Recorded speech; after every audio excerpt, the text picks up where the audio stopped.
For almost a decade, Nicola Sturgeon was more than just Scotland's First Minister. She was, without a doubt, one of the most powerful and skilled figures in all of modern British politics. But her story, well, it's a real paradox, and that's exactly what we're going to unpack today. So this was the public image, right? This idea of a leader made of stainless steel, totally unshakable, always in command, always having the perfect answer. But behind that very carefully built persona was a completely different reality. So, how did she do it? How did she build this incredible image of total control? Honestly, it was a masterclass in political communication. It all started with just being incredibly prepared. I mean, anyone who watched her noted she was always so deeply briefed on policy.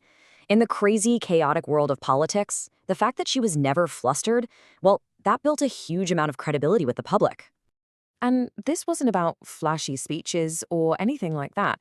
No, she cultivated this very business-like image. She projected herself as a leader who was just focused on the nuts and bolts of governing, not on grandstanding.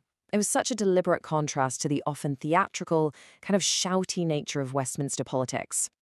So the overall effect you got was one of just calm authority. Her gestures were controlled, her delivery was always steady, and it just made it seem like she was in complete command of herself, of her words, and of her policies. She was the steady hand on the wheel, no question. And really, that's what it all boils down to. This simple, powerful message. Trust me, I'm competent. That became her political superpower. It was the absolute core of a brand that, get this, delivered 8 straight election victories for her party. She convinced a majority of Scots that she was the right person for the job. Okay, but behind that stainless steel exterior was a totally different personal story. It was one defined by some really deep-seated insecurity and just intense, intense pressure. And I mean, the contrast between the public and the private person is just, wow. It's incredibly stark. The powerful, in-control leader you saw on stage was, by her own admission, battling imposter syndrome and, at times, some really overwhelming anxiety. You know, her drive was really forged in her working-class childhood in Ayrshire, pushing back against what people expected of her. She tells this story about a careers advisor who suggested she become a teacher instead of a lawyer. But that didn't stop her. It just made her even more determined to prove them all wrong.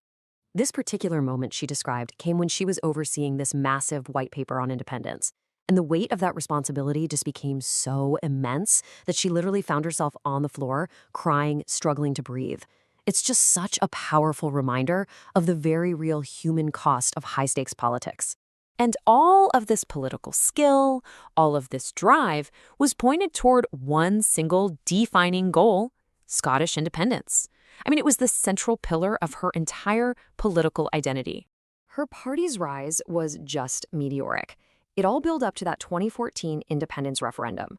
After they won a completely surprising majority in 2011, they secured the right to hold a vote that would decide the future of the entire United Kingdom. But despite getting so much closer than many people ever expected, the campaign ultimately fell short. So looking back, you have to ask, where did it go wrong? What's really interesting is that in her own reflections, Sturgeon was incredibly candid about the campaign's failings. She admitted they just didn't have solid answers on big things like currency and defense. And she said they totally underestimated the deep emotional connection many voters still felt to the UK. She even conceded that their opponent, Alistair Darling, had wiped the floor with her predecessor, Alex Salmond, in a crucial debate. That loss, though, it raised a more fundamental question for her critics. What was the real motivation behind her push for independence?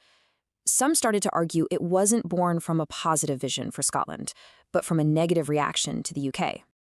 And you know, in a surprisingly frank admission, Sturgeon herself said her entire political motivation came from a hatred of Mrs. Thatcher. She pointed to all the deindustrialization and economic pain she saw around her in Scotland back in the 1980s as the spark that just lit the fire for her career as a nationalist activist.